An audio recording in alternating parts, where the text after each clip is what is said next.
Hello மக்களே, இன்றைக்கி என் பையனுக்கு ஸ்விம்மிங் காம்படிஷன் அதுக்காக போயிட்டுருக்குறோம். அவனுக்கு 4 வயசாக இருக்கும்போது தான் நான் ஸ்விம்மிங் கற்றுக் கொடுத்தேன். மந்திரம் போட்டால் ஒன்று நடக்குமில்ல, அந்த மாதிரிலாம் எனக்கு எதுவுமே அமையல. வீட்டில் அவனுக்கு ஸ்விம்மிங்கே வேண்டான்ட்டு அந்த டைமில் ரொம்ப அகைன்ஸ்ட் பண்ணாங்க. நான் 5 மணிக்கு எழுந்திரிச்சு எல்லாம் ரெடி பண்ணிவிட்டு 6 மணிக்கு கூட்டிகிட்டு போயிட்டு அவனுக்கு வீட்டில் அவனுக்கு ஸ்விம்மிங் சொல்லி கொடுத்தேன்னா இல்லையான்னு கூட அவங்க அப்பாவுக்கு தெரியாது. அப்போது அந்த மாதிரி தாங்க நான் ப்ராக்டிஸ் பண்ணி கொடுத்தேன்.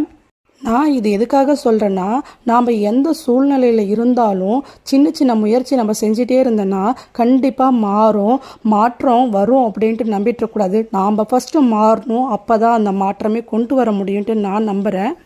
ஒரு சின்ன பழக்கத்தை நான் டெய்லியும் பண்ணிகிட்டே இருந்தேன். 10 வருஷமாக பண்ணேன். அதனால தான் என்னால் என் பையனை சாதனை பண்ண வைக்க முடிஞ்சது. என் பையன் என்ன சாதனை பண்ணான்னு தெரிஞ்சுக்கணுன்னா கமெண்ட் பண்ணுங்கள். என்னுடைய கருத்து பிடிச்சிருந்தால் லைக் பண்ணுங்கள். என்னுடைய சேனலை யாரும் சப்ஸ்கிரைப் பண்ணலையோ சப்ஸ்கிரைப் பண்ணுங்கள்.